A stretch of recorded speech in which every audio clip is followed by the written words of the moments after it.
Well, hello, good evening, and welcome to this live stream event on the 11th of May 2021. Martin North from Digital Finance Analytics here. Thanks for spending some of your Tuesday evening with us. I have Robbie on standby, ready to join us in just a moment. As normal, I will just go through my parish notices, which just to remind everybody this isn't financial advice. Please do play nice in the chat room, no racial slurs. We do moderate the stream.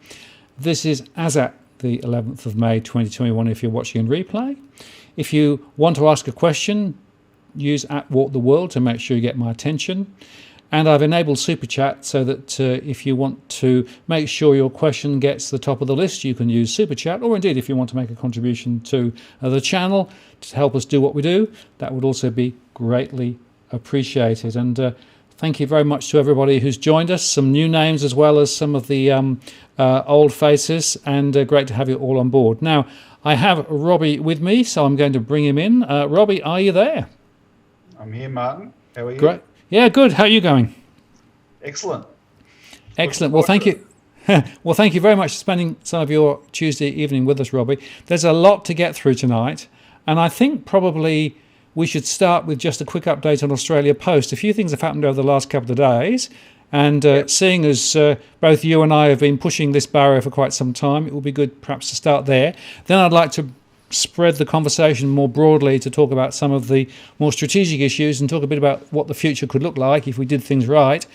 And that contextualises quite well, you know, the budget's on tonight. Well, if the budget was actually spent differently, what a difference we could make. But let's start with Australia Post, and I'll also let you just introduce yourself to those who may not know who you are. Yeah, well, thanks, Martin. I'm Robbie Barwick from the Citizens Party, the research director. I've been in this position for a couple of decades now, a bit over, well, probably 25 plus years. Research director for most of the last 2 decades. We've been, I would hope a lot of people would be aware of us and the campaign we've run around Australia Post, because there is breaking news on that if you haven't heard. But it isn't the end of the campaign. So the news is that Christine Holgate has moved on and accepted a job with Toll Global Express, and that company is actually a competitor to Australia Post.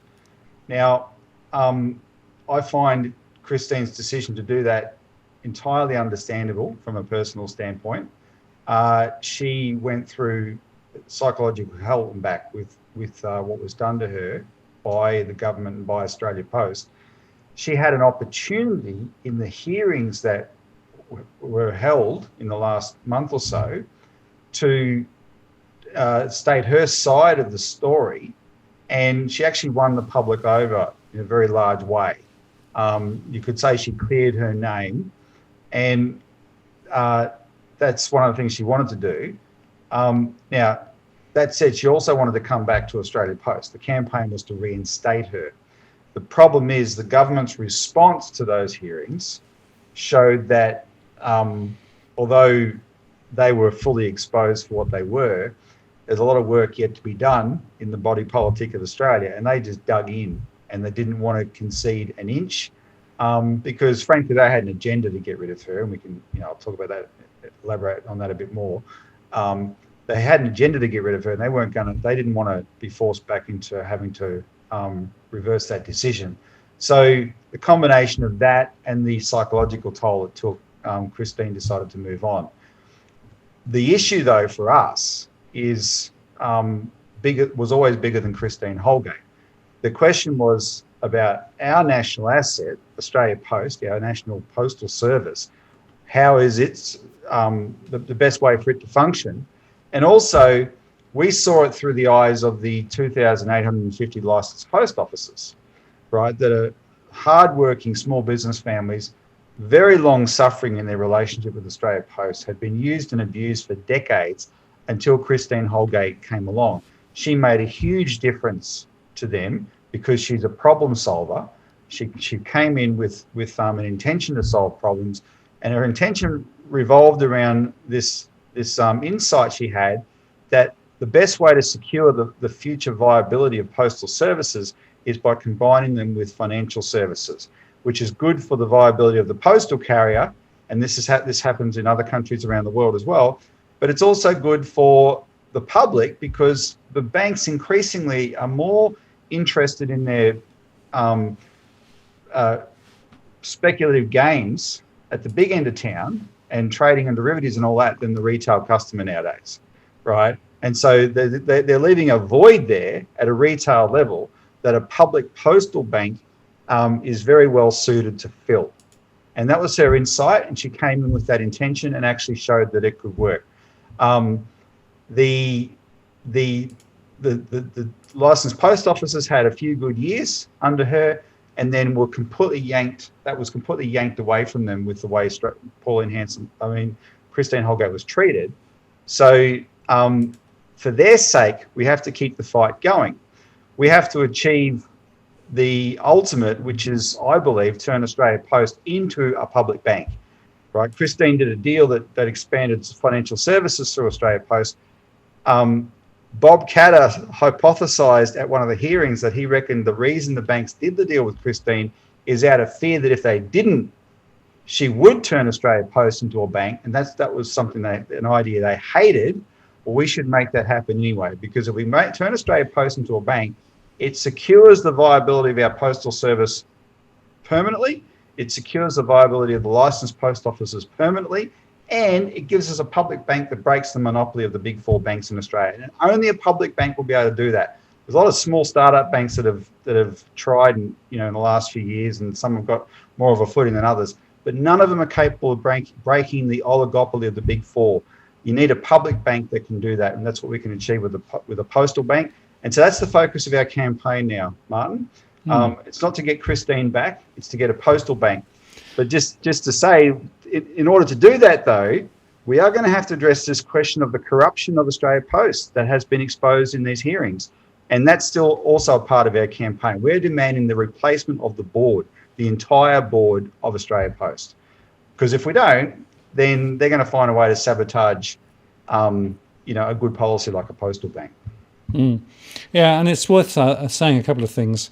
The whole concept of having commercial capacity on the ground in regional Australia is essential for the future of regional Australia in particular, right? Yep. And the regional, situation is that many banks have already left. Others are looking to close or reduce their hours. I mean, I live down in regional New South Wales. We've lost 2 of them 4 from our location in the last couple of years.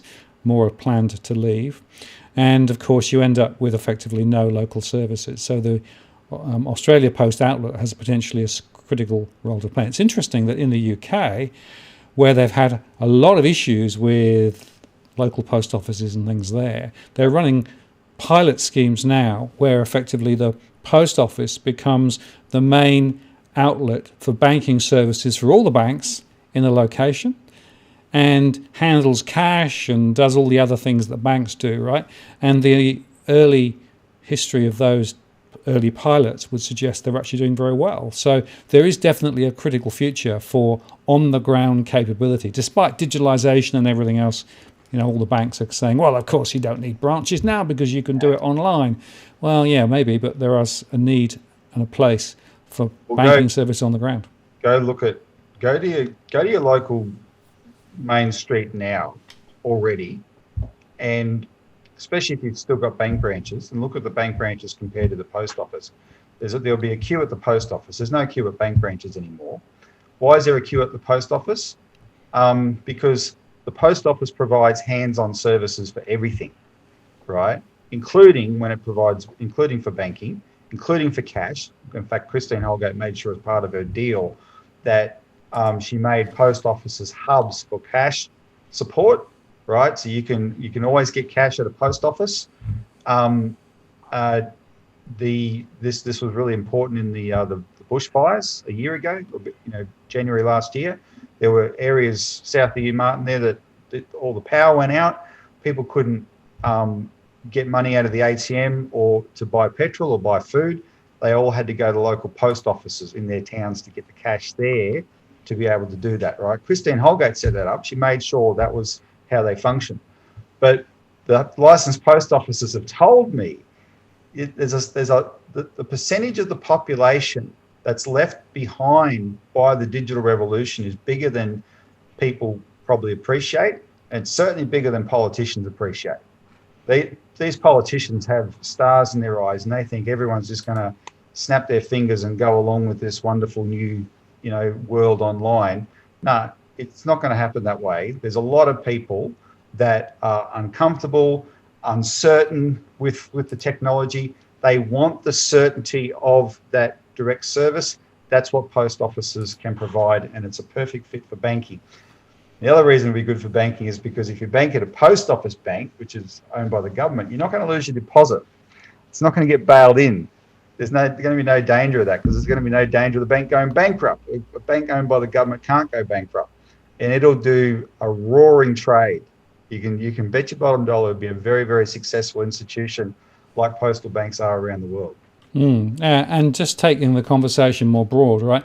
Let's just touch on the whole concept of the cash ban, the limits on cash availability. We are able to turn that on its head, and cash is now still legit, $10,000 or more.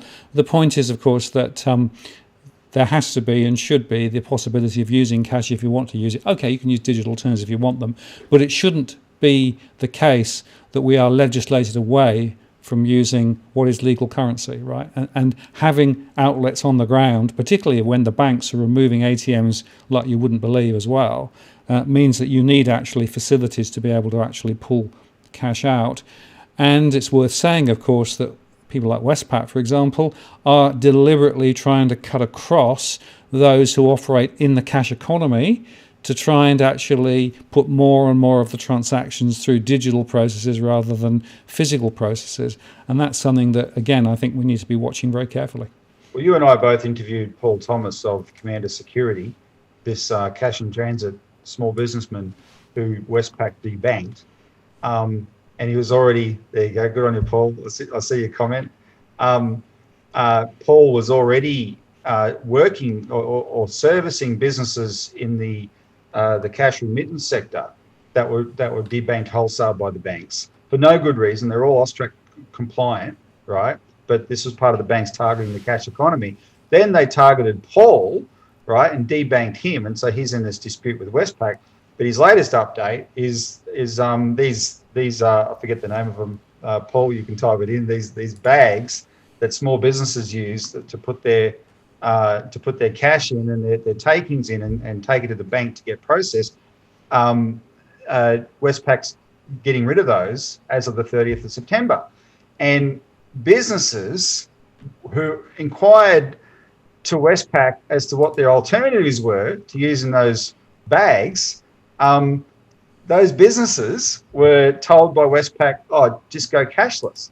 And one of the businesses was actually a school, right? And this is like the tuck shop takings and the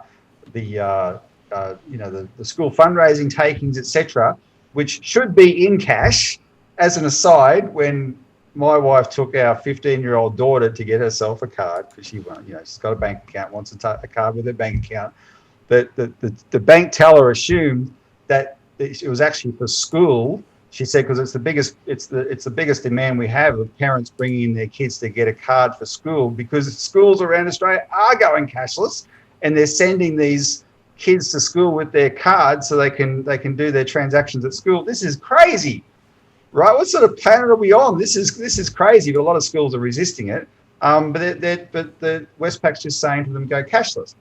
Now, one of the things that I know Paul discovered is that the Reserve Bank has a way that, like, the conduit between the Reserve Bank, which is the supply of cash, and the broader economy is only the big four banks, Martin, right? And so when those big four banks are committed to going cashless, then whether you have legislation or not, that's where we're heading. And they are using all the means at their disposal to force people in this direction. And this is where there's ways to resist it, right? One of the things that I've started doing since we began our cash campaign is using cash everywhere I can. And I'm still surprising, shopkeepers. They ring up the sale and they shove the ATM machine, the EFTPOS machine at me. and instead of me handing them a card, I'm handing them cash, and they've got to cancel it because they're not used to getting the cash. But we've got to keep doing that sort of thing. But that's not going to be enough. If we want to retain cash in the economy, we're going to need an Australia Post Bank, right? There has to be an alternative to the big four that will be committed to doing that. And that's what the Australia Post Bank can do. It'll be a no-frills retail financial service. It's just there to provide the service, not the bells and whistles, just the service. And that service includes non-discriminatory banking, so nobody will get debanked if they're a lawful business, and it includes supporting the cash payment system, and it'll be perfect for it. Absolutely. And it's very interesting, just watching some of the stuff in the comments there. I want to go from two directions from this point. The first is I want to talk about privatisation and how that's failed. There are many examples of that, and Australia Post was going there. Before we go there, just take a slight detour. What about digital cash then? So that we know that central banks around the world are actually playing with central bank digital currencies. They're doing various pilots. There are people who believe that the only way for the central banks to really dominate and control the economy is to effectively move everybody into central banking digital currencies, CBDCs, and then give everybody an account at the central bank, and therefore bypass the banks and basically control everything through that mechanism. Now, that isn't just fiction. That's effectively already in a number of blueprints that I've seen. So the question is, what's your perspective on that? Do you think it's likely? Do you think it's realistic? And do you think it's something that we should roll with or resist? Well, there's a couple of drivers I find for technology in this area. One is there's a certain ideology coming out of Silicon Valley and these places that, around, it's all associated with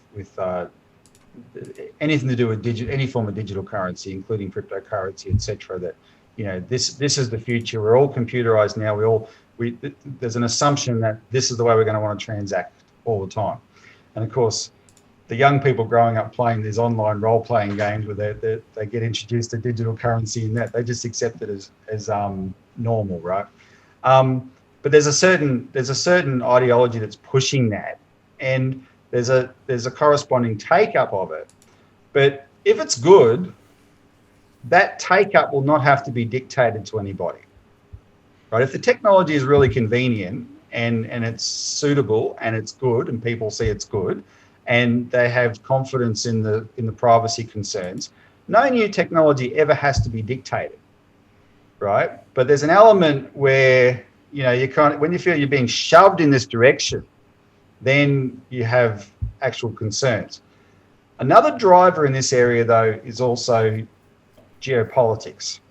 And one of the reasons that the Chinese have gone ahead to develop a central bank digital currency in China is if you understand how the US sanctions regimes work around the SWIFT payment system, because America has a monopoly on the SWIFT payment system. And they can just cut off whole countries, cut off individuals, etc., right? And Vladimir Putin a few years ago warned the United States, look, you're undermining you're undermining the US dollar by being so free and easy with these sanctions, right? People are going to look for alternatives, and that's exactly what they're doing. And China's in a position now economically where it can back up its currency, but it needs a way to get around that SWIFT system nevertheless, and that's why it's heading in that direction. If it was a natural evolution of technology across the board, I'd probably be less worried about it. But because you get a sense that it's driven either by bad geopolitics or certain ideology coming out of Silicon Valley, like I said, and to the convenience of the central banks, then no, it's not something that we should just readily go along with, right? Resistance will either defeat it, or if it's possible, it can only improve it. Force them to come up with something that we can be assured is secure, private, etc. But but force them to prove to the public it is better than cash. And I think they'll have a very hard time doing that, to ever prove that it's better than cash, to be honest, right? I mean, I don't know how many people transact overseas. I mean, I don't want to say nobody does, because even in my own family, I don't do online shopping, but I'm in a household of people who absolutely do, and they probably get some of their stuff from overseas. So it is the way the world's going, but yeah, you don't want to just readily go ahead and accept this stuff. One of the issues here for the way the central banks are pushing central bank digital currency, and it's not, I mean, I've explained China's one, but they're all pushing for a form of it, is for the motivation you said. That's giving more power to the central banks, crushing, frankly, the power of commercial banks. Now, commercial banks, you've got to understand, are different to the kind of, you'll often hear me bashing banks, but banks are a necessary part of the financial system. But there's the proper commercial bank model, right, which is a bank that the public can have confidence in, that is there to be an intermediary between savers and borrowers, right, that can actually play an important role in investing in the economy. But then there's this abominated more what we call an investment bank model, qua hedge fund, satellite now of central banks, right, where they're in it for themselves, almost completely. It's like the relationship between BlackRock and the US Federal Reserve, right? And they're not pushing a central bank digital currency for our benefit. It really is about control. And those are the things I think we absolutely should resist. And the way to resist it is politically, and like when bills get put up to enforce this kind of stuff, identify them and oppose them like we did with the cash ban. But it's also to resist it in practice. Just keep using cash as much as you can, right? And while it's being used, they'll find it hard to actually stamp it out. Yeah, well, there's some very interesting and deep arguments which we probably won't go into in detail tonight, but I'm doing a whole series of planned shows over the weeks ahead talking about these alternative futures and talking about the pros and cons of these different types of crypto-based future versus central bank digital currency future. But the critical thing is what you've said, Robbie, which is there should be choice, right? It should not be imposed top down. It shouldn't be, right, as from tomorrow you can't use cash anymore, you can only use digital, right? Those are the sorts of things that are signs of democracy gone out the window completely, right? And if over time, cash ceases to become useful because there are legitimate alternatives, I don't have a problem with that. But what I do have a problem with is politicians trying to take our civil liberties away, making illegal things which are currently legal, like paying for things at $10,000 and plus, and in the process tilting more of the banking transaction throughput through to those organisations who clip the ticket on the way through every time. And effectively that means that they actually make a mozza out of it, whilst ordinary people end up paying through the nose for it. Those are the things that we need to be watching through this process, in my view. 100%.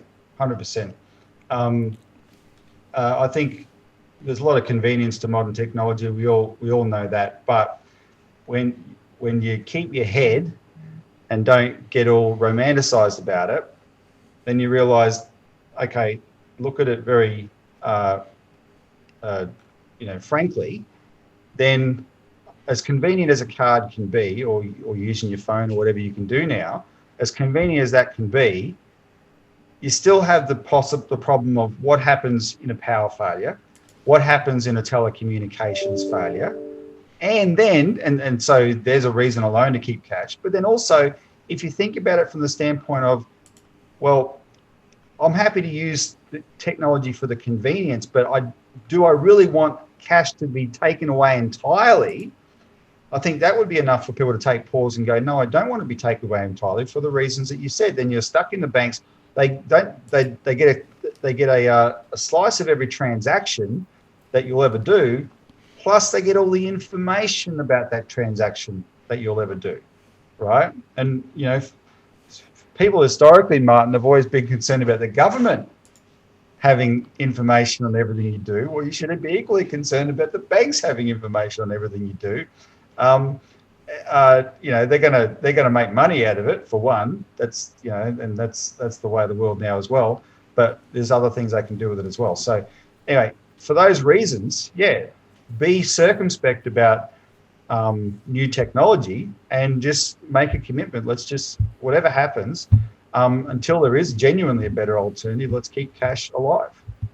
Yeah, absolutely. And if you think about standing back slightly further, one of the things that happened was we had the Commonwealth Bank years ago, which was a government-backed and owned bank that actually did a lot of investing into infrastructure. It was then privatised.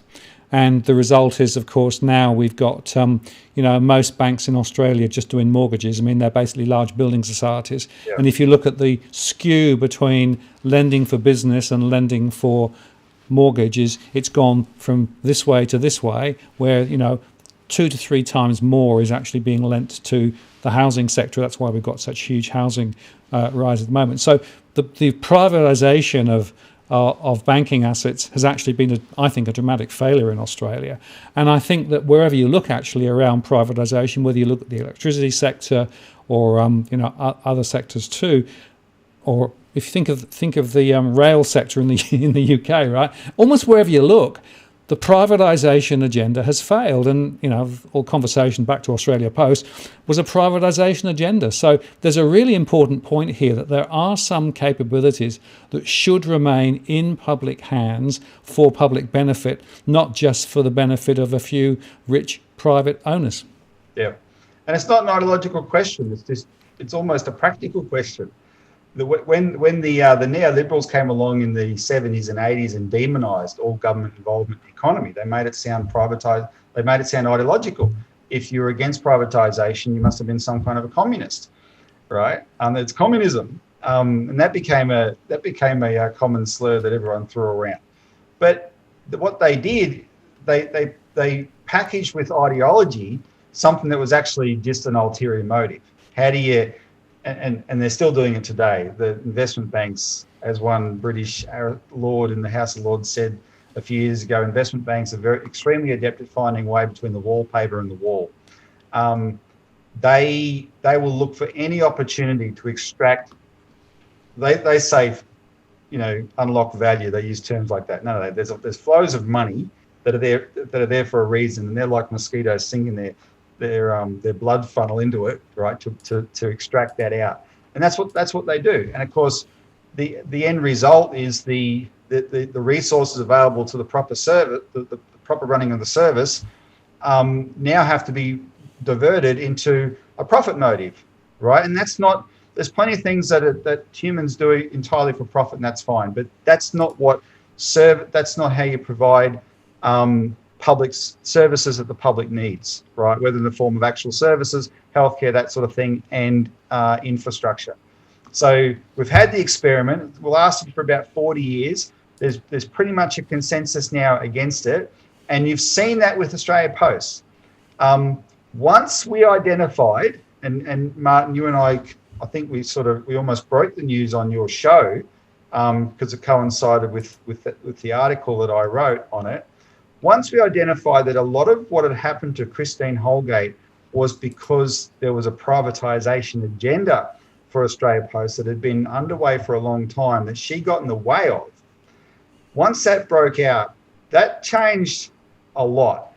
And then when she spoke to that in her testimony at the Australia Post hearing, that was the headline on all the media that night, right? Because she laid it all out and no one could deny it. And even in the last hearing, Boston Consulting Group turned up and they're trying to obfuscate and downplay what they were doing, etc. But in their own words, they were caught out and they had to effectively acknowledge that those are the things that have been discussed. She blew the whistle on that, but it instantly turned public opinion because public opinion is now set against privatisation, right? And that's not just for Australia Post, that's across the board. We've seen the experiment, it hasn't worked. So get that out of your head. Let's go back now to saying, okay, what do we do to make the economy run better? And you interviewed Senator Jared Rennick a couple of weeks ago on your show here. Jared's a conservative liberal, but he has this line that government should get out of the bedroom and get back into providing services, which is their job, right? And that's why he's an advocate like us for a national infrastructure bank, so that we can get back to providing the infrastructure that we need. You don't run it at a profit. You don't have to run it at a loss, but you just make sure that the service comes first. And that's what government can uniquely do that the private sector you wouldn't expect them to do. You expect them to do something to make a profit. That's fine. Just don't hold our hospitals and our railway systems to ransom to do it. And the point there is, if you have to make a profit, then there's always a 6 to 10% or more uplift. Or more. Australia Post, even under the current model, there was a time there in the mid 2010 or whatever, their expectation for dividends to the government was about 14%. Right? I'm thinking, where do these dividends come from? Where do these expectations come from? The real world doesn't work that way, but I remember before the GFC, the global financial crisis, the big banks were competing with each other about bragging about their return on equity. 25%. Remember Brown and what was the one that went under here? The Macquarie Bank's rival, Brown and something. It was 33% return on equity before the global financial crisis. This boutique investment bank in Australia, and then it vaporized. Yep. Because it's all rubbish. It's not real. You don't want services run that way. No, and my view is there are critical services that we need for our future, right? And critical investments that need to be made for our future. And the way that things are currently structured, which is effectively, we'll just throw it over the private sector and they can fix it, has clearly failed in so many areas. Now, the interesting question is, what's the relationship between that and then market forces, right? Because there is perhaps a place for market forces sometimes to try and tame competition, although I have to tell you that market forces in the banking sector aren't working, right? So I think there's a bit of a furphy here that the free markets, right, as trumpeted by so many people, aren't really that free at all. Look, market forces, schmarket forces. Look at the banks the big four banks in Australia don't have to collude. They just see there's such similar business models. They know what each of them is doing, and they just have to copy that.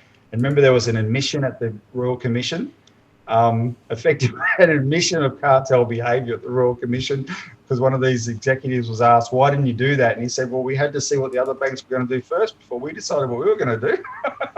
That's how the big four oligopoly in Australia works. You could argue there's a bit of that in the petrol stations as well. Everyone looking up and down the street who's going to change their prices. That sort of idea. There is. I mean, markets can work. You don't want to be too jaded about it, but you've got to be realistic at the same time, right? My argument is, and I didn't invent it. This is smarter people than me came up with this going way back. You provide the infrastructure. The government provides the infrastructure, both hard infrastructure and soft infrastructure, that is essential in an economy. Then your market economy can flourish on top of that. But just don't put the infrastructure at the mercy of that market economy, because the infrastructure is not going to be good enough, right? Alexander Hamilton, who was the first Secretary of the Treasury of the United States, he invented the whole concept of national banking, right? He started the first bank of the United States. He had huge opposition for his bank from the private banks because they just didn't want the idea of a public competitor, and they screamed and hollered, etc. But he got the bank. And then they found a way to sabotage it. But he wrote in one of his reports a particular argument to them saying, look, we have a bigger economy now because of this bank than we would have had without it. The private banks, your share of the financial system is, in absolute terms, is bigger than it would have been without the National Bank, because the National Bank has helped everything grow so much. So you should be happy. But were they happy? No, because they wanted 100% monopoly over banking and not have any government role. This is an old fight, frankly, and we're still waging it today. But today we've got much more obvious examples of how how wrong it can go when you go down this ideologically deranged path. I want to give you two quick examples of what privatisation's done to two great institutions that on paper look like spectacular successes, but I would argue they're the opposite. So the Commonwealth Bank was privatised in 1996 for $7.8 billion. It was privatised in three tranches, and the final sale added up to $7.8 billion over the three tranches. In the next 20 years after privatisation, total profits of the Commonwealth Bank added up to $100 billion. So it was sold for $7.8 billion, and in 20 years its profits alone added up to $7.8 billion. If it hadn't been sold, Martin, it wouldn't have made those profits.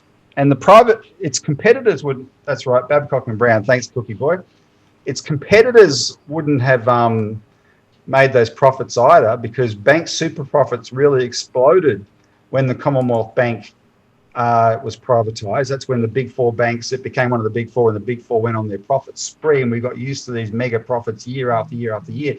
They wouldn't have made those profits because the three would have had to compete with the Commonwealth Bank, and the Commonwealth Bank wouldn't have been oriented to those kind of profits. In other words, that value that's in those profits would have stayed in the community. And the other example is CSL. CSL, which was Commonwealth Serum Laboratories, one of the first things Paul Keating sold. CSL has gone on to become the single most profitable corporation on planet Earth for the last quarter of a century. It has this incredible business in blood serum and all this kind of stuff. We get to a pandemic and we had to use it, right? And it's supposedly going to be, it's just behind me up here in Broadmeadows. We're going to use it, but the profits that it's made as a private company, as spectacular as it is, I just think of it, that's value that it used to provide to the Australian people as a service, right, for our healthcare, that now is monopolised by private investors, right? And where is the real value? Well, come a pandemic, we had to get it involved in the pandemic response anyway, because we needed that institution to work. And I would argue it should have been in public hands all along. I'll tell you, Robbie, you're creating some interesting waves in the chat from those who are very much with you, and there are very much those who are against you. But that's the whole point of this, right? So that the point is we can have some debate around some of these issues and try and see where those are. But the fact of the matter is, if you look at the profitability of our banking system today, the bulk of it is actually off mortgages, right? Yeah. And the reason that mortgages are so much part of it is because prices have gone so high. Why have prices gone so high? Because the mortgage book's so big. Why is the mortgage book so big? Because the banks have lent lots of mortgage money. How is that funded? From overseas investors as well as from depositors, right? I mean, that's the mechanism that's in play. Now, how is that benefiting, ordinary Australians? That's the question. Has it done us any good? Has having a property worth 12 times annual income been better for Australia than when you used to have a property worth 4 times annual income? I don't think it's done us any good at all, right? Not at all. And it's just that it's the only trick the government's got, right? And it's given us this. I hope people have seen some of these. You can look at the graph of household debt over time, right? We went from I forget what year it would have been, but sometime in the before 2000 there, we were about 60% household debt. Now it's close to 200% household debt, and the way they've breathed life back into the housing bubble, it's quickly going to break 200%. We were second behind Switzerland or something there, and we're probably going to overtake it, right? And if you sell and then there's just some practical stuff that just makes it insane. You can be sitting on a property and you think, oh, good, I'm worth $1 million, I'm worth $1.5 million, I'm worth $2 million. But to realize that money, you got to sell it. And then when you sell it, you got to buy something else. And if you leave it too long, by the time you got to buy something else, the prices will have gone up so much more, you have to get into more debt to buy it. Right? What good does that do anybody? This is a crazy system that Australia's locked into. And this is what happens when you have a banking system that's entirely private and entirely dedicated to maximum profit. We should never have given up the Commonwealth Bank that can just, it lent mortgages as well, but it's prepared to lend a lot more than that. And in fact, around the time we sold it, so much bank in lending in Australia was much more to business than it was to mortgages. And now that's completely flipped. And that's been crazy for us. Well, it hasn't helped, right? Because essentially we've now got people chasing their own tails, trying to get into the property market. We've got the bank and mum and dad taking money out of their property and handing it down to their kids to buy. I mean, this is the biggest Ponzi scheme of them all, right, in Australia. And unfortunately, it's not creating the environment for real businesses, investment in real businesses. And the trouble is that the budget that's running now, is talking about a significant deficit. A lot of that money is going into short-term fixes, There's nothing strategic in this budget at all. And that's the problem that I've got with this whole situation, that there is no strategic context for doing the right things for our long-term prosperity. It's all about fixing things for the next election, right? And people actually vote with their feet when prices go up. So house prices go higher because people want to get back elected. It's not getting us to where we need to get to. Yep. If you took let me just sketch out as briefly as I can a kind of vision for Australia, what I think Australia could be, right? That is a more strategic vision. And this is informed by decades of inquiring into these issues, looking at infrastructure projects, all that sort of thing. A vision for Australia should be, let's look at the country as a whole. How do we start to decentralise out of the two big cities and the 3 and 4 big cities, right? Because there's a lot of capacity out there. But you can't decentralise unless you have infrastructure, and you've got to have infrastructure in the regional areas. If you talk about modern technology, don't just think of modern technology inside the void of cyberspace. Think of modern technology as in the real physical world. High-speed rail, all this sort of thing that can bring regional centres closer to the larger centres and make make it attractive to live in those areas. But in a way people don't feel completely isolated because they're able to travel whenever they want to travel, etc. But you got we interviewed on our show a great businesswoman from Mildura who was saying, look, let's develop an area like this out here. It's a great lifestyle, but you just need the infrastructure because the industries are there. But you want to encourage more industry. There's lots of capacity for industry in regional Australia. You want to encourage more, and it all comes around the infrastructure, right, that we could be building. So we had a relationship with a great engineer that died in 2009, but he helped build the Snowy Mountain scheme, and he built dams in Southeast Asia all his career. He had Lance Endersby, his name was. He had an idea for a Melbourne to Darwin high-speed, fast freight railway line. Fast freight line, not a passenger transport line, fast freight line. But his point was, he used to say, build it and they will come, because you put that kind of infrastructure up through the middle of Australia, not this joke they call inland rail now, which actually touches the outskirts of Brisbane.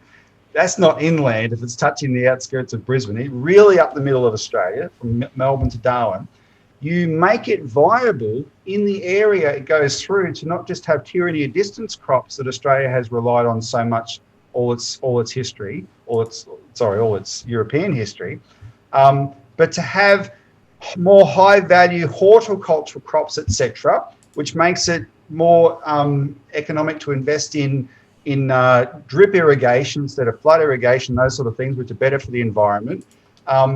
You can get stuff to very quickly then to Darwin. You get it into the big population centres of Asia, and you've got the infrastructure that makes population growth in the middle of Australia viable, sustainable, supportable, right?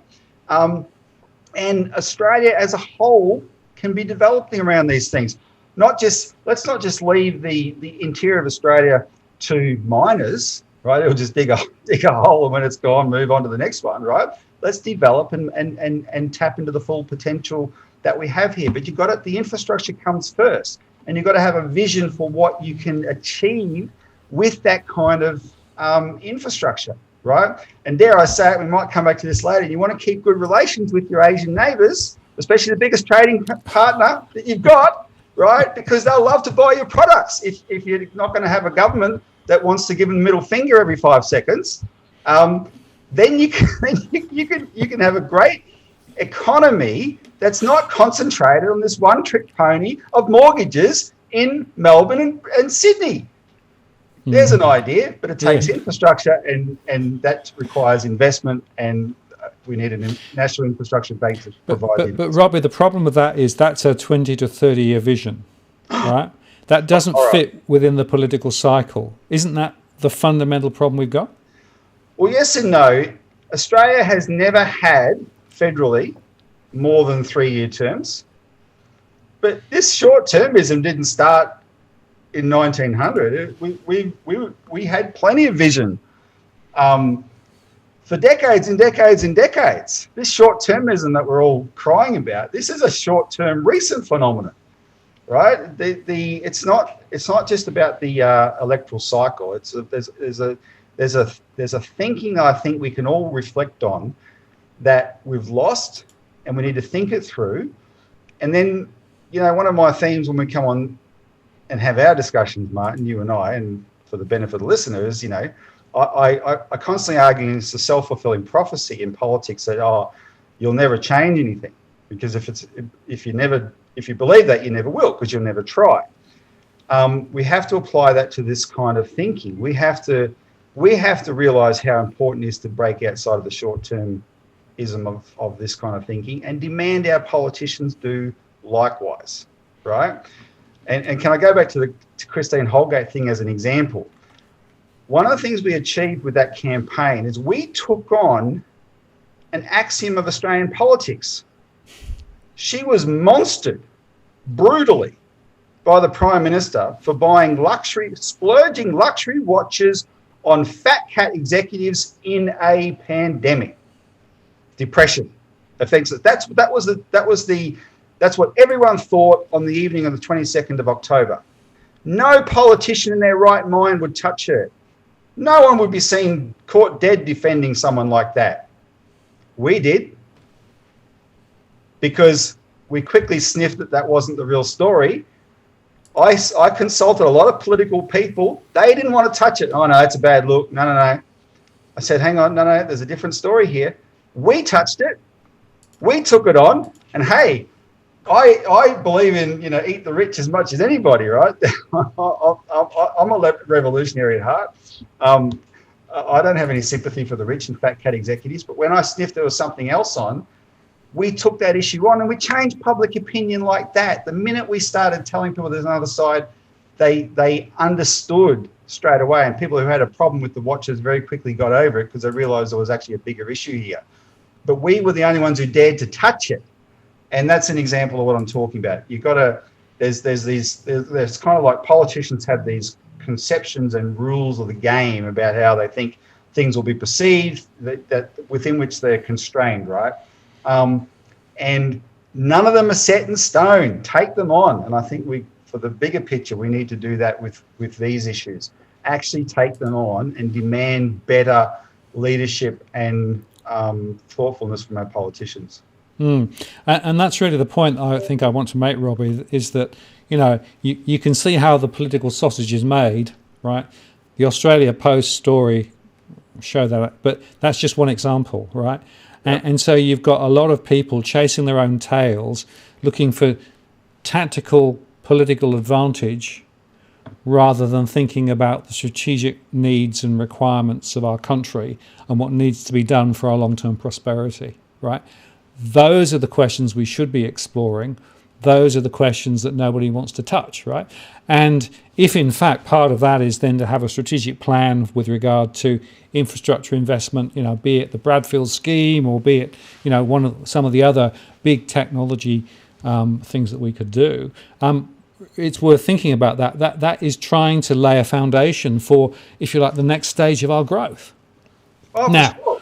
I've got a question on that, and that is bearing in mind where we are with regards to things like the climate and, the issue there, is perpetual growth possible, or should we be thinking about an alternative approach here, right? Because this is where it gets really fascinating, right? So, there's an aspiration to do new things, carbon intensive things, by the way, on the way through.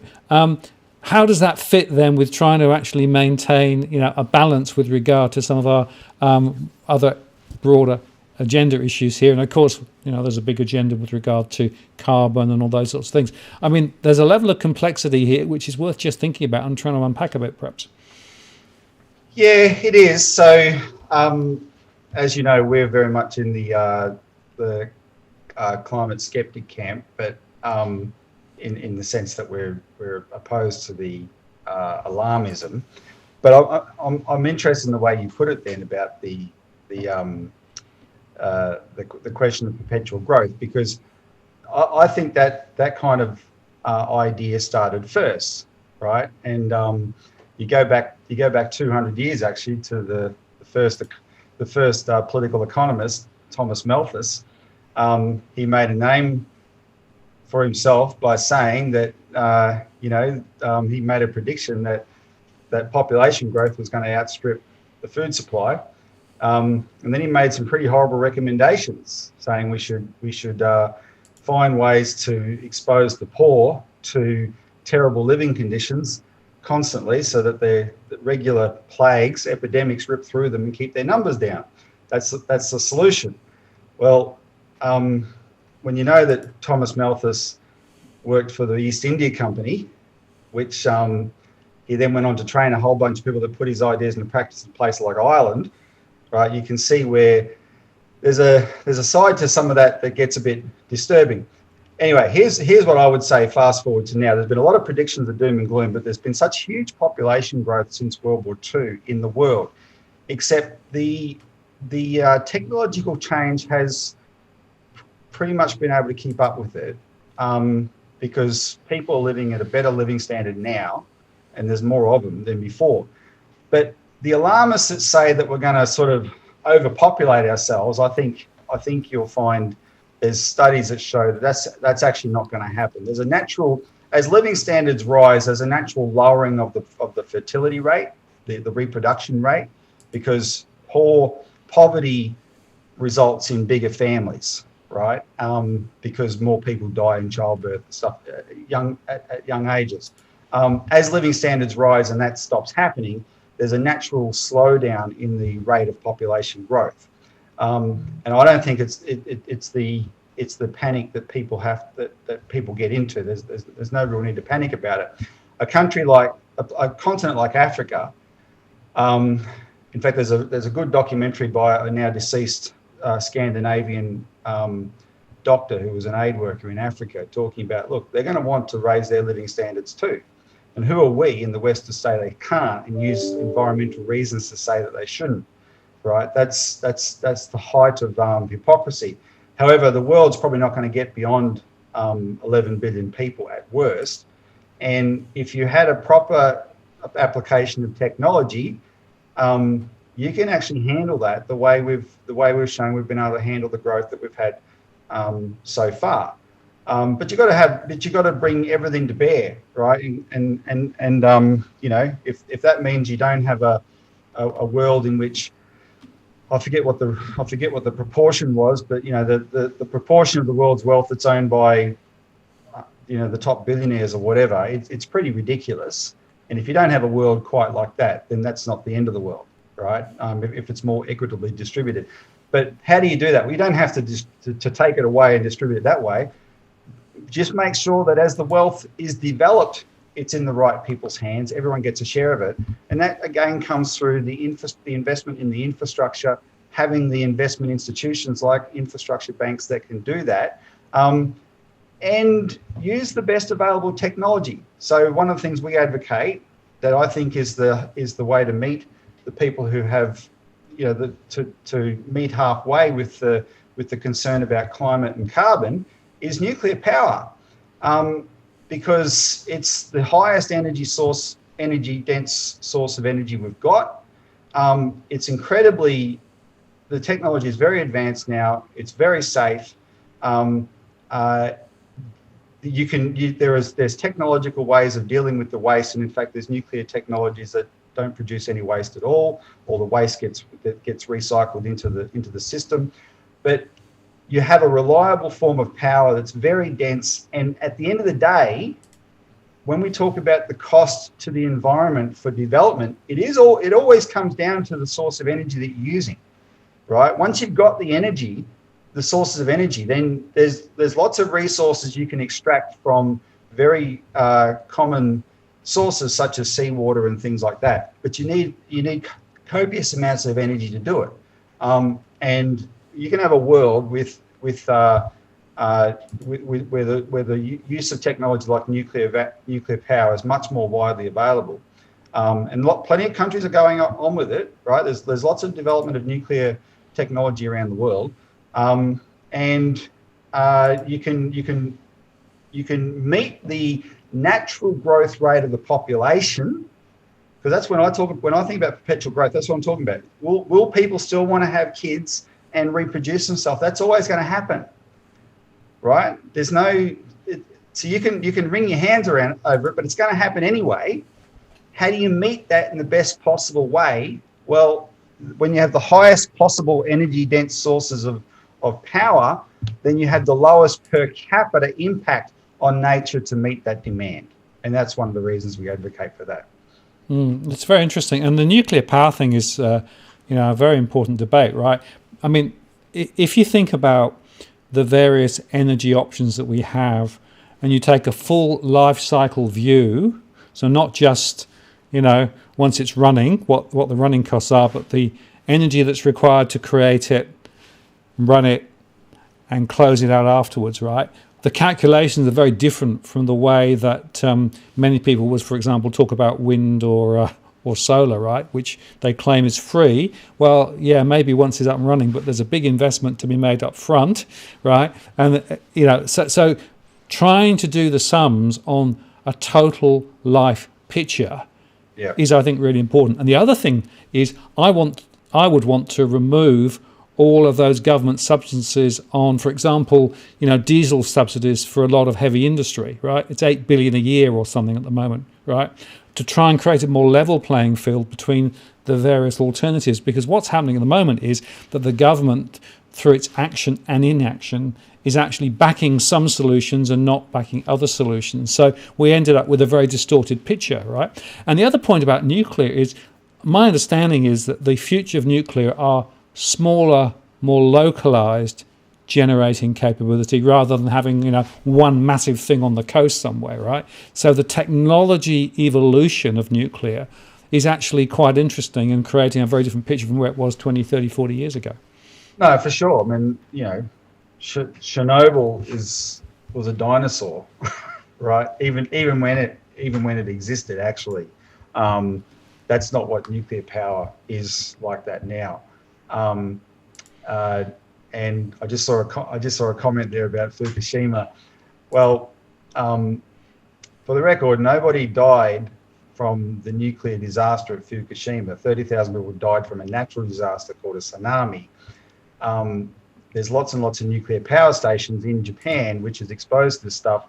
That was a particular problem to do with the storage of spent fuel rods, which the newer technology can take care of as well. But you've got to be sensible about it. But it's one of those things where, we talked about earlier about financial technology and other technologies being driven by agendas rather than the natural take-up. Well, that's true for energy technology now as well, Martin. I would say there's lots of agendas pushing different things. The question is what works the best. A lot of people think that fusion is pie in the sky. Now, we know fusion in physics terms is a thing, right? Fusion reactions happen. We have the bombs to prove it. There's the fusion experiment, which is an international experiment that the world, a lot of the countries of the world are part of. In France, is actually energy positive now. The ITER over there is producing more energy than it's consuming. But the reason it's in France, of course, because to actually get to fusion energy, you need a lot of initial energy to start with. And France has the world's highest use of nuclear power, 80% nuclear, and that's why the project is over there in France.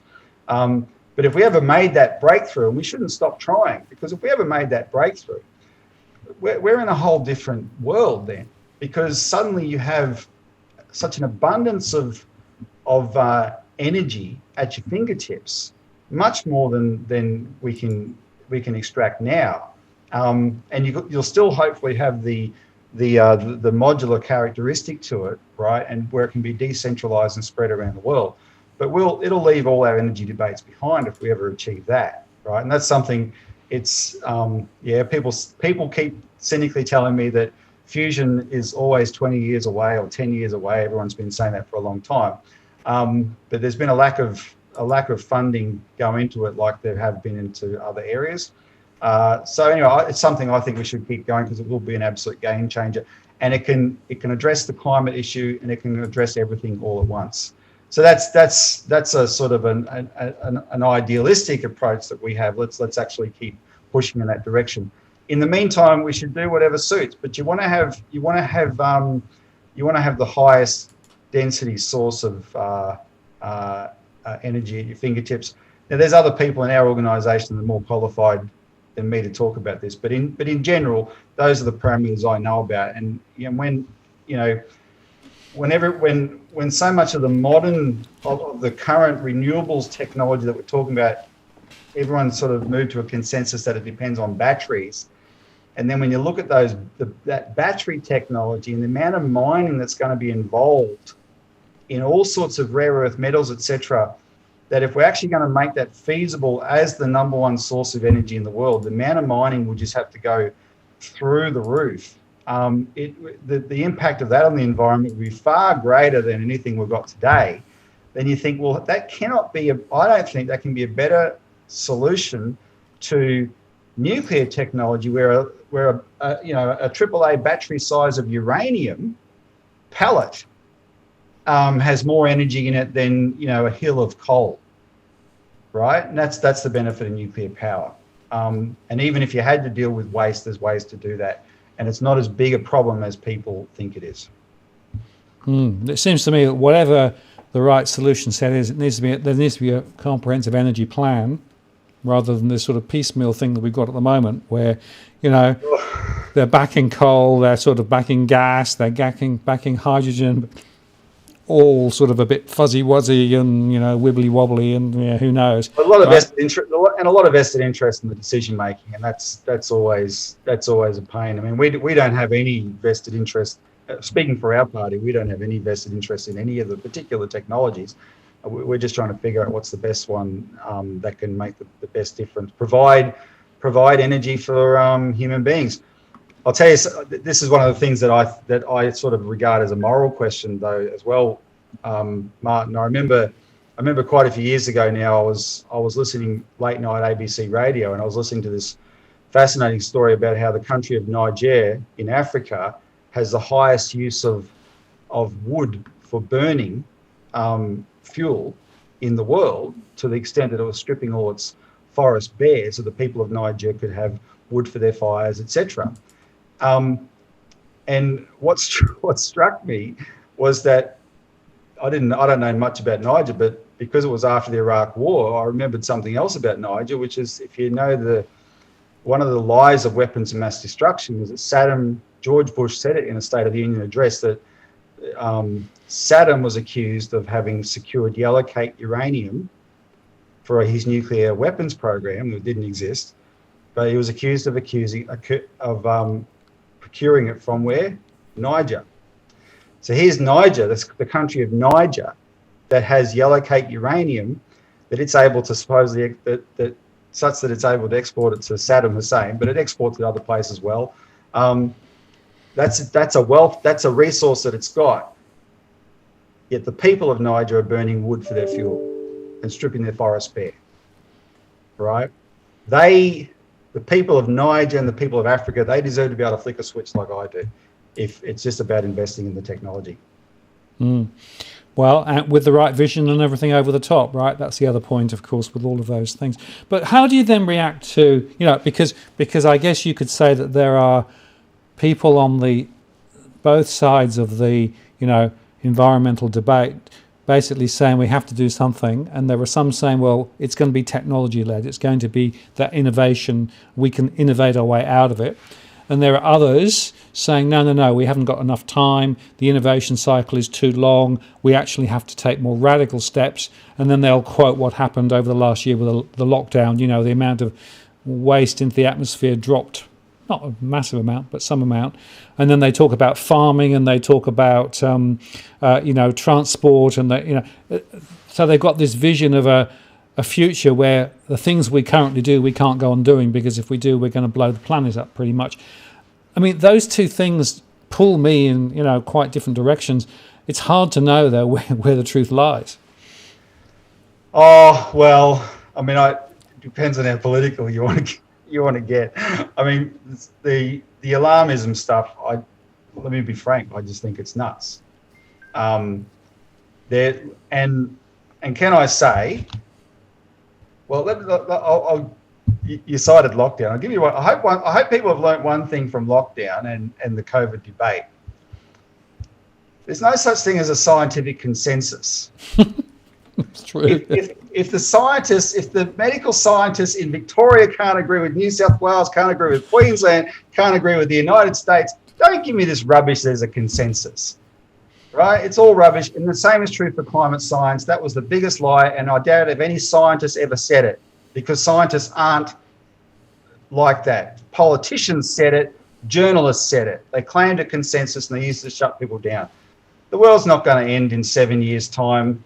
What all this alarmist rubbish is all about. Actual very, very famous scientists like the late Freeman Dyson, who died, I think it was last year or probably the year before now, very famous American scientist. He kept saying right up to the end, when he died just a couple of years ago, he said, well, the warming is mainly in winter, not in summer, and we haven't seen the catastrophic effects. I caused a big stir when the bushfires were happening here in Victoria whenever it was, New South Wales and Victoria, because however many million hectares that burnt out. In 1850, there was 7 million hectares or 5 million hectares burnt out in Victoria in one day. In 1850, you can go into the State Library here, and there's a massive painting on the wall of this incredible bushfire in Victoria in those days. Every climate, every natural disaster is being blamed on one thing now, and it's the media and politicians that are jumping on that. And I think that part's just got out of control. And where I'm not too worried about it, though, is I think there's an element where the public is already getting jaded about it, and politically it's ultimately going to go nowhere. And at a certain point it'll settle down, and people will have a frank discussion, and they will let a true scientific debate take place, and the things that need to be addressed will be addressed, and the things that are silly won't need to be addressed. Right? That's what I think. That's my optimistic side. That's how I view it. Because you can't just come along and demonize the very things on which our lives depend. And sorry, and I don't want to sound like a right-wing liberal politician, but when all the people that vote for the Greens party are in inner city Melbourne, they're 2 suburbs that way from me, inner city Sydney, they're the most dependent on the industry, the transportation, the greatest amount of carbon is expended to meet their yuppie needs, right? and they want to demonize the people that do it and just be in a casual way where they're disconnected from the consequences of that. I just think it's silly. Let's let a real scientific debate rage.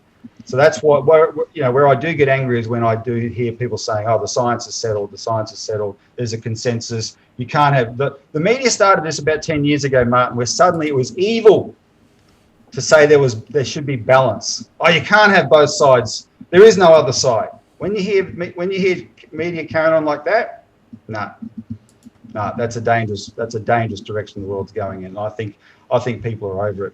So it'll settle down. Let's look at things that for common ground, and that's why I think people have concerns about nuclear. But if we had more time, in fact, maybe you should get a guy on the show that can actually do a discussion on just the nuclear subject, because you can address everything. I've written articles about this. I just can't remember off the top of my head. But there is technology that addresses the waste, which is a huge concern people have. There's technology that addresses the safety, and some of that's really brilliant, right? You have modern reactors that operate at a high temperature, and if there's a danger of a meltdown where the temperature will get even higher, the nuclear fission actually stops occurring because it can't operate at too high a temperature, and therefore there's not the feedback loop that can cause a meltdown, that sort of thing. There's all these technologies that are available now. So once you address the waste and the safety, you have this perfectly flexible, carbon-free energy supply that is, you don't have to have huge paddocks of windmills and solar panels, very compact, and it can be there 100% reliable. And I think, if that's the concern, well, let's go in that direction. Yeah. Well, clearly, these are issues which we'll probably come back to and delve into it in more detail. But the point I want to make, folks, is that what DFA is about is trying to air some of the critical issues that are out there, not necessarily propagating just one point of view, but trying to actually get some debate going, because my own personal perspective is we are very lacking real debate on a lot of these issues in Australia at the moment. It's a real deficit in the way that our society and the media is running. And Martin, I appreciate you asking about it, because if I can reveal to your viewers, you and I probably have a different opinion, somewhat, not totally, but somewhat on this. And it's to your credit that you are willing to let views be aired. Well, I'm a philosopher by training, and part of that is to allow other people with different views to make their views. I may not agree with them, but I agree with their ability to present those views and represent those views, right? And that is actually quite a rare thing, I'll tell you. Right? If you look on a lot of the YouTube stuff that's around there, there'll be very monosyllabic views, right? Very much a particular doctrinal point of view, and they only ever talk that, right? Well, you're going to get different stuff on DFA, right? So there'll be a range of views, a range of opinions. You won't agree with them all, but if in the process we help you to think a bit harder and make better decisions as a result of it, then I think we've perhaps achieved something. So that's what I'm trying to do. I feel at a disadvantage here because I can't see the live stream. I can only assume what's going on there.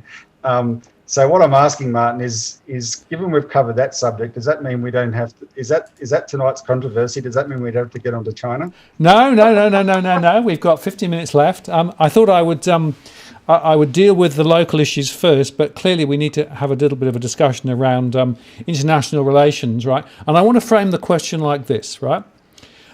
We are in a three-way squeeze, right? We're in the middle.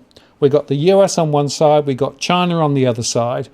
And if you read the mainstream press, China bad, US good, everything should be aligned to the US. And, every time that China coughs in our direction, we think we're going to catch flu, right?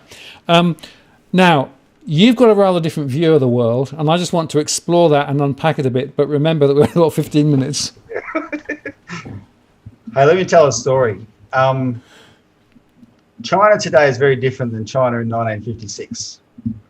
In 1956, Mao was in charge 7 years after the revolution.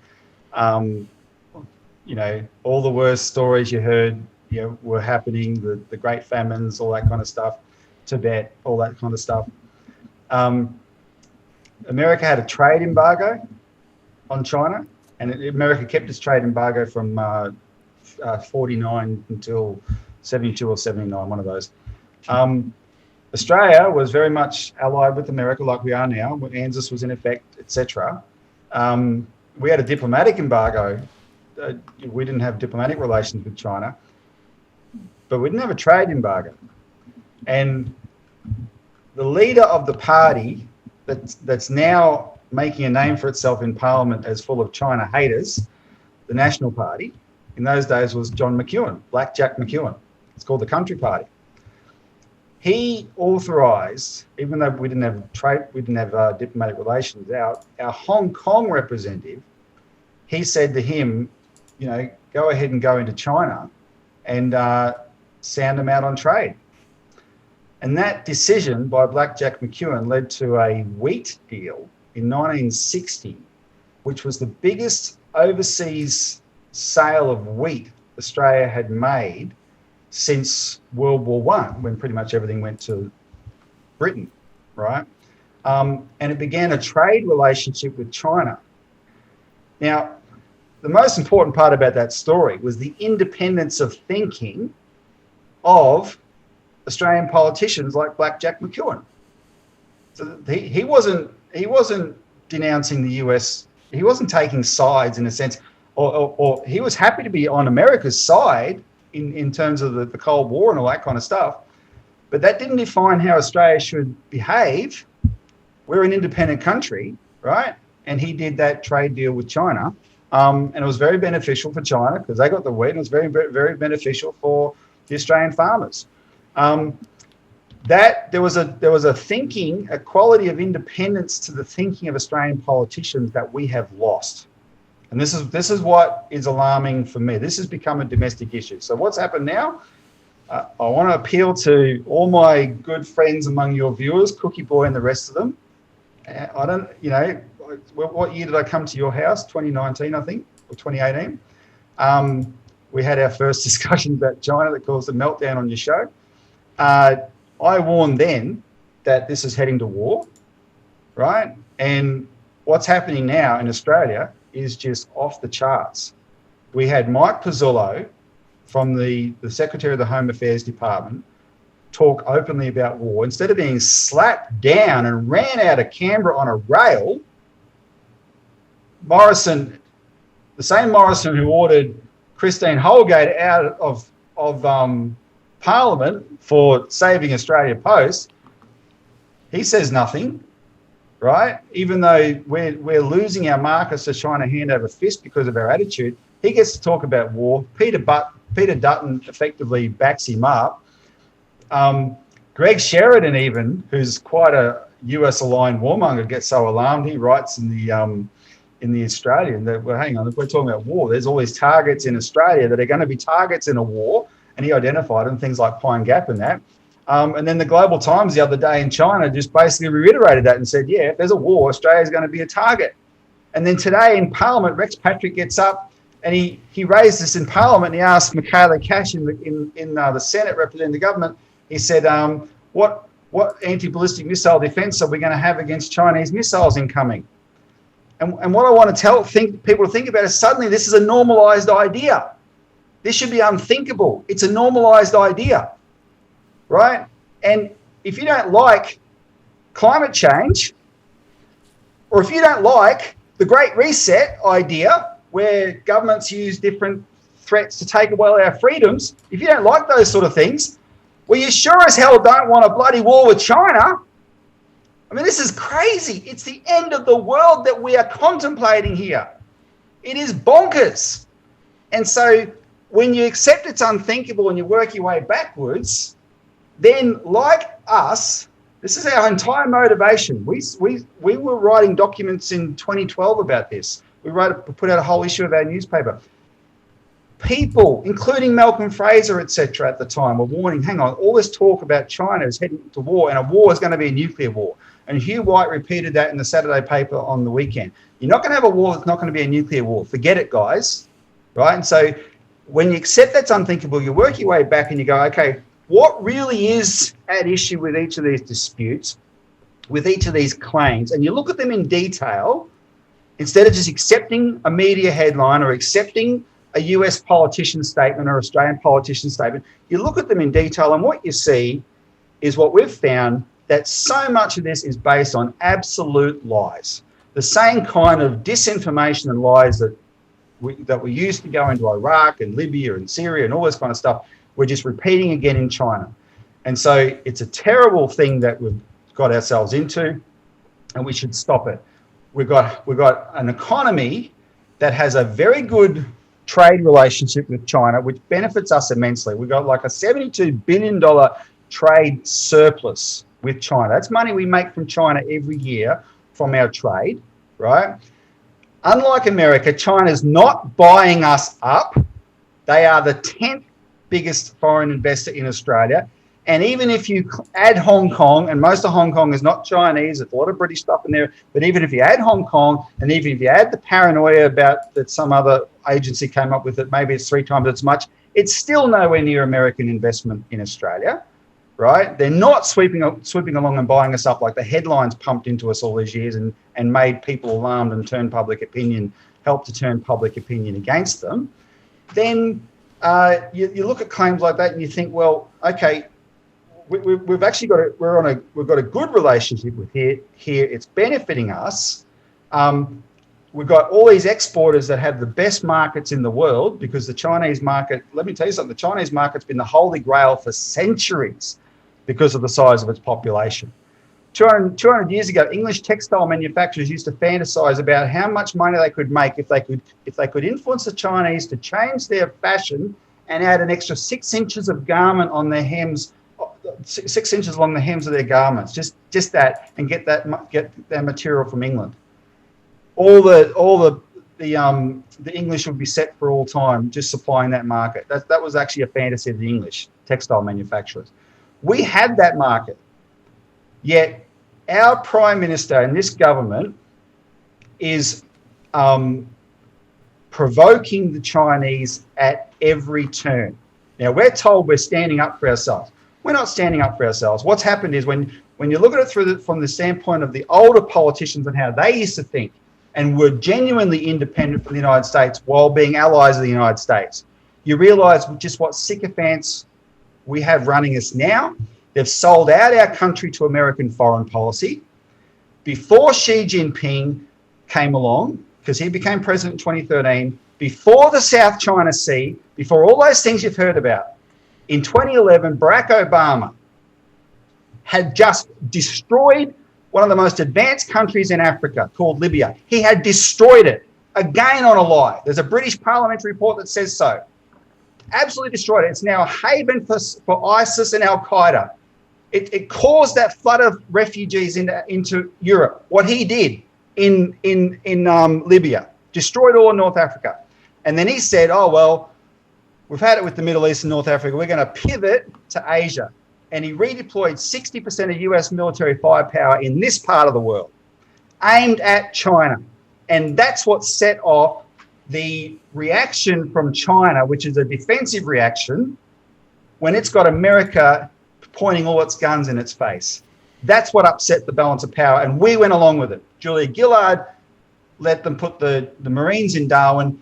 Malcolm Fraser, as an old Prime Minister who had been in the Cold War, this is when I got to know him. He was going off his head about this kind of stuff. This wasn't independence. This was just handing Australia over to US foreign policy.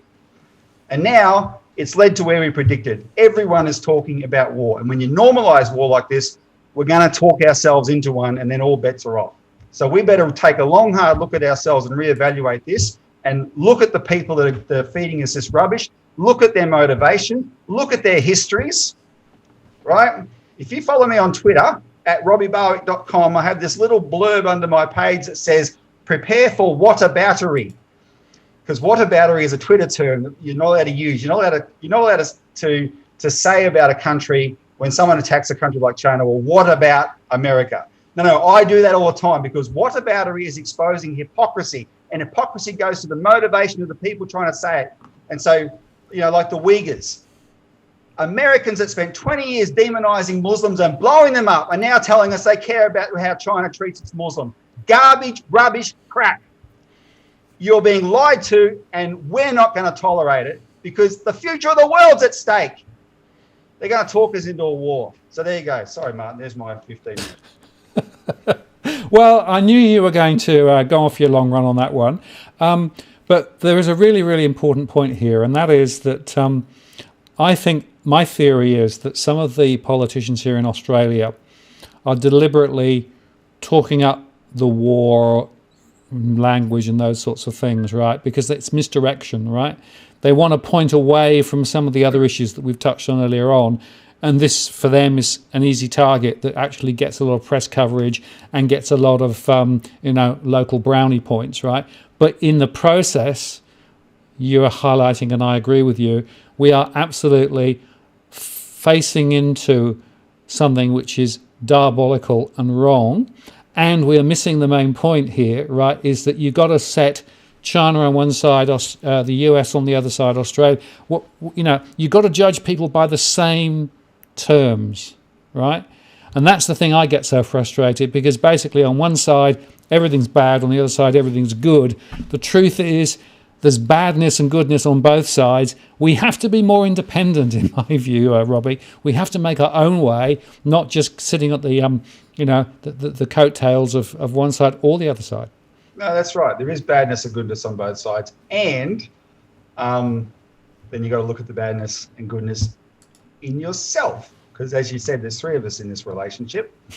and the other thing I have on my Twitter page, I encourage people to look at it. Cookie Boy knows what I'm talking about.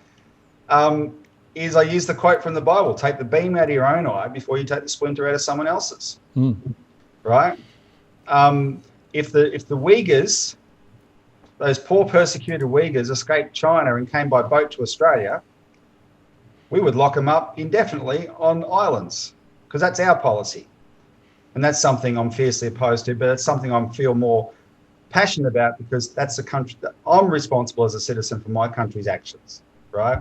But credit where it's due. There's a lot of good about America. There's a lot of good about American history, just as there's a lot of bad about it. In fact, I don't want people to think I'm talking through my hat here. I just did a book review. Here's a book. You can get this on Amazon. A friend of mine wrote this. It's called "Who We Are: America's Fight for Universal Progress." Sorry about the... From Franklin to tilt it down a bit. Just tilt it down a bit. Yeah, it's better. Yeah, perfect. From Franklin to Kennedy by Anton Chaikin. Anton Chaikin is an historian in America.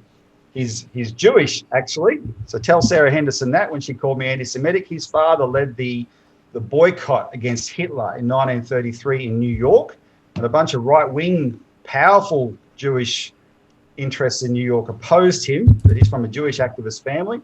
I attended a rally in Washington that he led against the statue of the founder of the Ku Klux Klan, Albert Pike, and he later got arrested for that, for leading that protest, for leading a protest there, but not while I was there. So tell that to people who call us anti-Semitic and racist.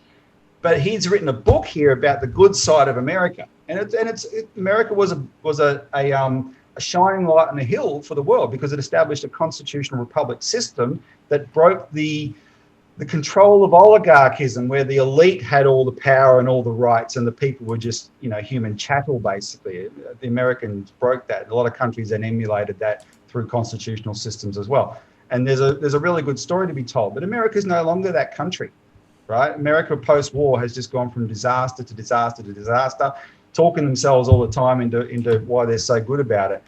The things they did that made them great, they stopped doing. China was a terrible disaster of a country.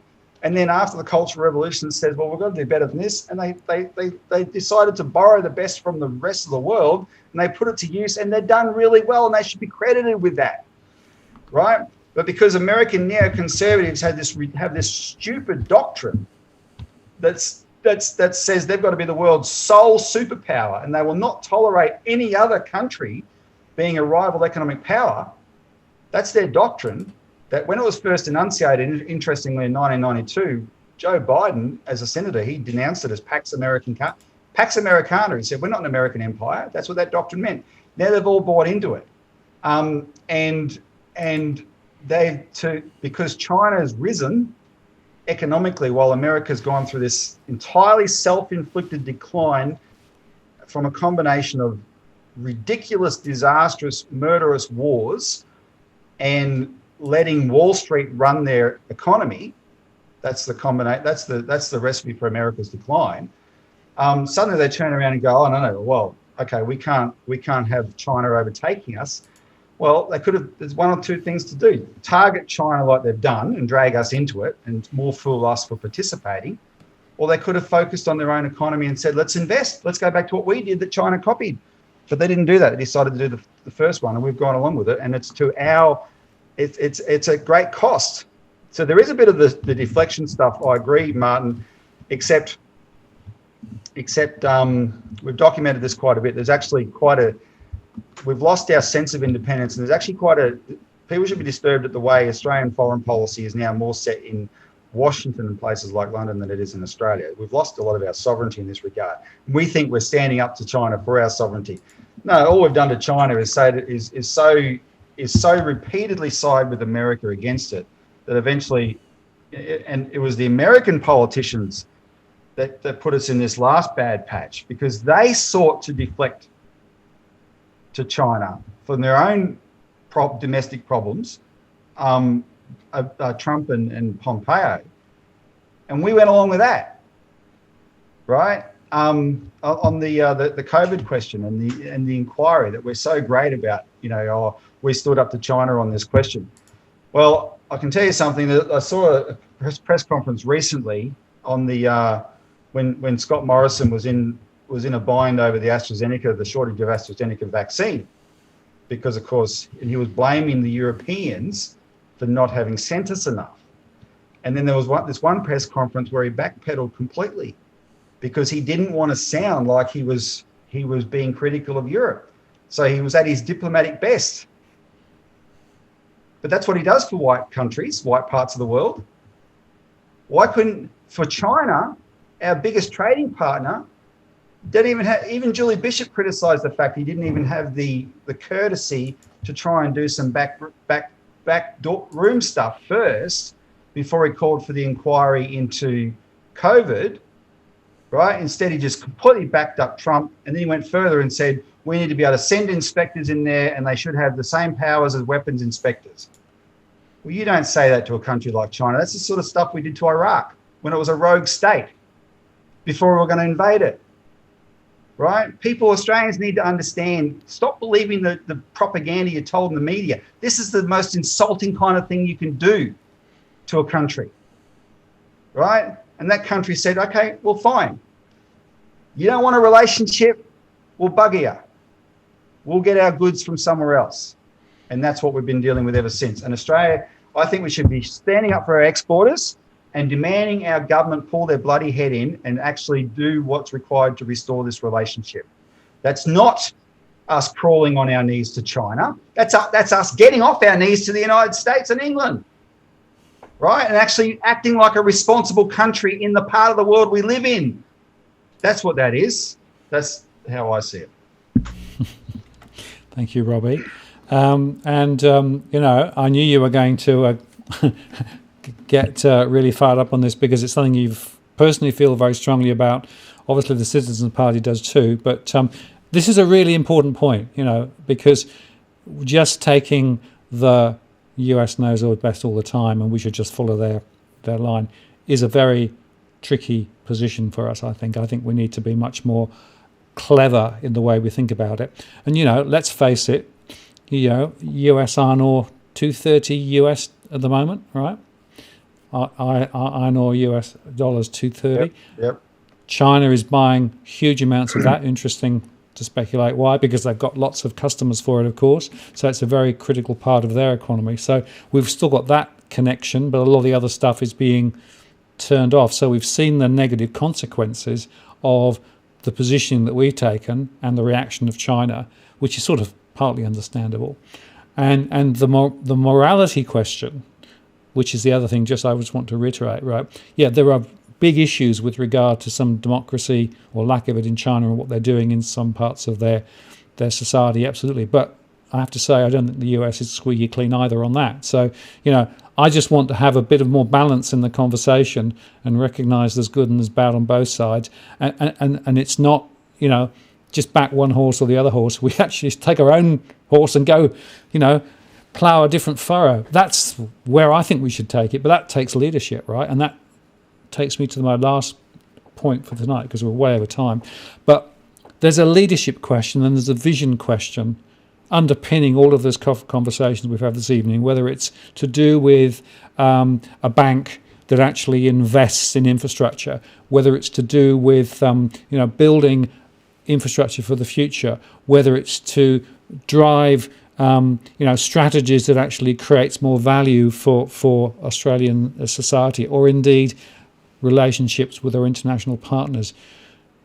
This is about leadership, and I guess my last sort of question to you is, what's the biggest deficit that you think we have at the moment with regard to leadership in this country?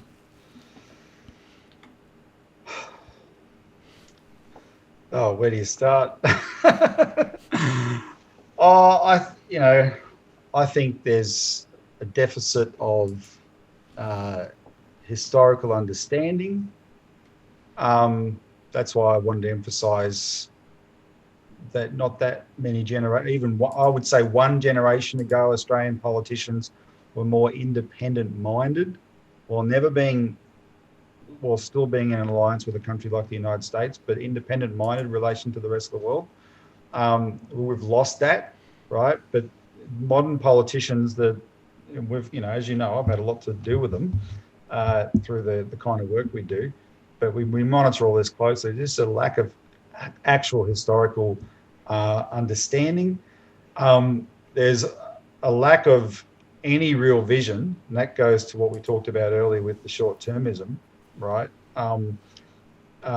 If you have vision for the country, then you will bring the country along with that vision, right? And politicians used to do that all the time, and so politicians thought in longer than the electoral cycle, and the public thought in longer than the electoral cycle. One of the greatest examples is the Snowy Mountain scheme. Lots to be said about the Snowy Mountain scheme, but it was a 25-year project. And actually, the reason I'm in this organisation, I went to a public meeting in Bundaberg in 1992, and this bloke met me at the door because I was easily the youngest person there at this political meeting, and he shoved all this literature in my hands from what was called the CEC in those days. Come here, young fella, look at all this. That was the chairman of our organisation, then Morris Hetherington. And he loved telling how when he and his wife got married, they went to the Snowy Mountain scheme for their honeymoon because they're living in central Queensland. But that's what was happening in Australia, this thing called the Snowy Mountain scheme. We built a 25-year project. We built it on time, on budget. It's quite extraordinary. But that's the sort of thing that we used to be able to do, right? Where is that vision now? That just does not exist, So those are two things that they're definitely lacking. And then I think I'd add self-respect, and this is national self-respect. And I think this goes to the China question as well. But a lot of things, you've got to have some self-respect, or that if you had it, you wouldn't just be led by the nose into all these foreign policy disasters like we've been, right? But they've normalized. What happens is you normalize a consensus around this stuff, and people stop thinking about the dysfunctional relationships that we've got ourselves into. So, yeah, those are some for an open-ended question like that, Martin. Those are the sort of things I would say. I want to give a little plug. I encourage people, if you want an insight into why I say what I say about some of these issues, including especially foreign policy in China, get on Google and search Malcolm Fraser and just watch some of his latter interviews in the last few years of his life. Most people are old enough to remember him. right? As a prime minister, he was a liberal, hard-nosed liberal prime minister. So he had all the experiences of every other politician, etc. But just listen to him talk about these questions and consider the independent cast of mind that he expresses that no longer exists in Australia. And it was bipartisan. Labor was equally independent of mind for decades and decades and decades as well. And it's not just on foreign policy. Malcolm Fraser, I love talking about the kind of visionary thinking he had for the country. He admired, just as a quick aside, he admired you may not know this, Martin, as a new Australian, but the local member of federal parliament for your area, Wollongong, was a legendary Labor politician named Rex Connor. And he kind of got the Whitlam government into trouble because he had this Buy Back the Farm campaign, right? He was a visionary guy as well, but buy back the farm for a purpose. He wanted to build a national pipeline and all these sort of things. And Malcolm Fraser would always say he fully supported that vision. It was just the way they went about it. But this was the kind of visionary thinking that was natural in those days that people shared, and now we've lost it all, and that's a problem. Yeah, absolutely, Robbie. Well, we could go on for another 3 or 4 hours, but we won't. But I think you should have to come back on again. And I wanted to talk about Davos and the, we'll own nothing, but that's for another day, I think. But look, I found that a very interesting exploration of our future or potential future state, right? Because the point, folks, is things are malleable. They're actually more malleable than you actually think. But to be malleable means you've got to get involved. You've got to and we've shown that we can actually shift things by engaging around issues and just moving them forward. Australia Post, the cash ban, etc., right? There's no end potentially to the power of people, right? Yep. And I actually think that the lesson from tonight is there are visions out there of what the future might be, and there are roadmaps that could be laid out to take us there.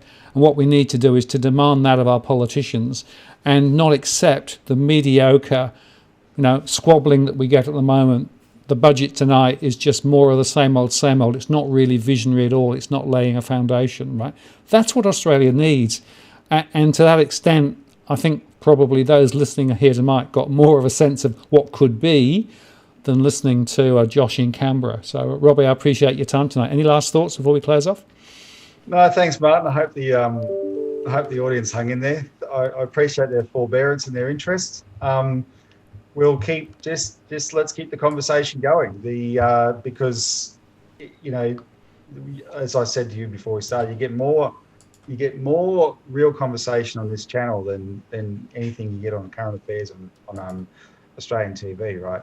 And it has been very effective. Just one last thing quickly. So we're still in this Australia Post Bank campaign. The Australia Post Bank is a subset of a national banking system that we're pushing. We're recruiting politicians to this. This is something we can actually achieve, right?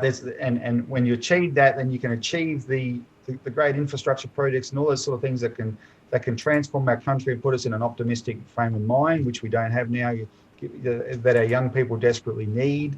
And anything is possible, right? And that's how we've got to approach this. Don't talk yourself into failing as a self-fulfilling prophecy because you think that we'll never achieve something.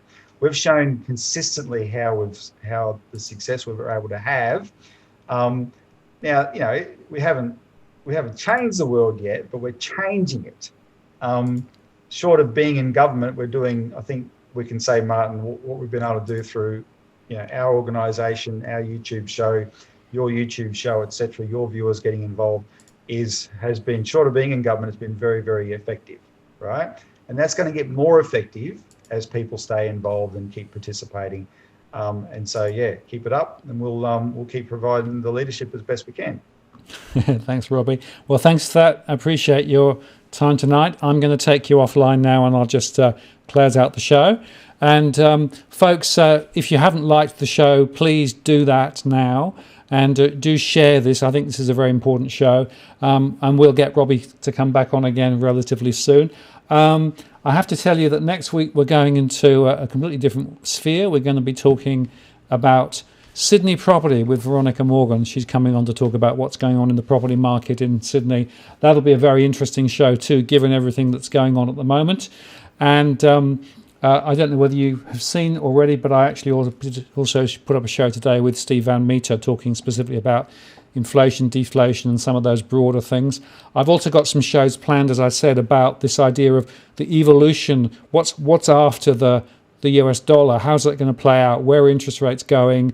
Where's the Great Reset? So watch out for those. Those shows are coming soon. And I want to say thank you very much for sticking with us at 9:46, one of the longest shows we've ever done. I'm still hanging in there, so that's good. And I want to say thank you very much. Please like the show. Please share it. And please come back and spend some time with us again next week. This is Martin North from Digital Finance Analytics, signing off. We'll see you next time.